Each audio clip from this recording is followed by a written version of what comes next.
Charles Stanley's Life Principle 16. Whatever you acquire outside of God's will eventually turns to ashes. Some people think that God's refusal to give them some cherished need would be the worst thing that could ever happen to them. They think life would truly disappoint them if some urgent desire of theirs should go unmet. So they pursue their desire either in opposition to God's will or in disregard of it, and end up truly disappointed, even if they get what they think they wanted. They remind me of the Israelites in Moses' day who insisted on meat and got it. He gave them their requests, but sent leanness into their soul. G.K. Chesterton said, "There are two ways to get enough. One is to accumulate more, and the other is to desire less." While you can always accumulate more things, more relationships, and more success, there will always be room for more. And when there's room for more, there's room for wanting more, and the cycle never ends.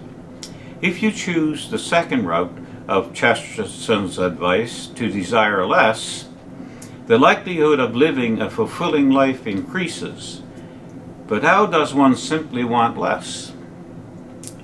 By going back to the one desire present in every human heart, to know God. You may not understand this longing as a desire for God. You may simply feel dissatisfaction with your life. Maybe the relationship you wanted and attained isn't everything you thought it would be. Perhaps you have everything you ever wanted, yet still go through periods of longing, sadness, and loneliness. The origin of dissatisfaction, unfulfilled expectations, and feelings of sadness or loneliness is the same, a raging hunger for what you cannot see and do not fully know, God. Centuries ago, Augustine said to God, "You made us for yourself, and our heart is restless until it rests in you." There is always more to be uncovered about God. We will never get to the bottom of Him while we live on earth. But once we enter into a relationship with the Lord, He promises to reveal more of Himself to us as we fellowship with Him. Hosea 2:19-20 says, "I will betroth you to me forever. Yes, I will betroth you to me in righteousness and justice.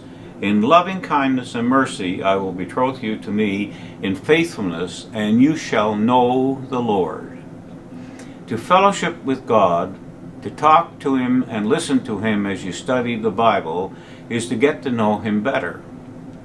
He has betrothed or engaged His people to Himself for one reason, to let Himself be known. When you discover something about God that you have never recognized, the proverbial light bulb illuminates your heart and mind, giving you a greater desire to know more and leave your fleshly desires behind. As we test the waters of worldly desire, only to find ourselves drowning in them, God's loyalty to us shines. As we find the things we acquire outside of His will returning to ashes, He rescues us and restores our desire for Him alone. Glimpsing one of God's characteristics in His Word, and then seeing it come to life through our experiences, deepens our humility. As we see God's sovereignty unveiled, we more deeply understand our need for Him. It deepens our gratitude, knowing that God's loving kindness motivates His forgiveness, deliverance, and guidance, gives us a thankful heart. Instead of coming to God with complaints about our unfulfilled selfish desires, we come to Him with adoration and praise. It deepens our hunger. When the Holy Spirit sheds new light on an old verse, one we've read many times, our quest for more gets stronger. Our appreciation of God's Word gives us more profound delight in studying and applying its truth. It deepens our reverence. Learning something new about our Creator reminds us that we don't know everything about Him. As we come to terms with the depths and heights of God, our awe of Him grows. And it deepens our desire to please God. When we have a right, holy, respectful fear of the Lord, we want change from satisfying ourselves to satisfying our God. Pleasing Him is not a chore.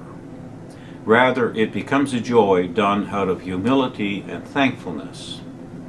Amazingly, as we pursue our desire for God, He fulfills our other desires He has given us. And so we learn afresh that while acquiring anything outside of His will leaves dust in our mouths, He desires to fill us with pleasures forevermore.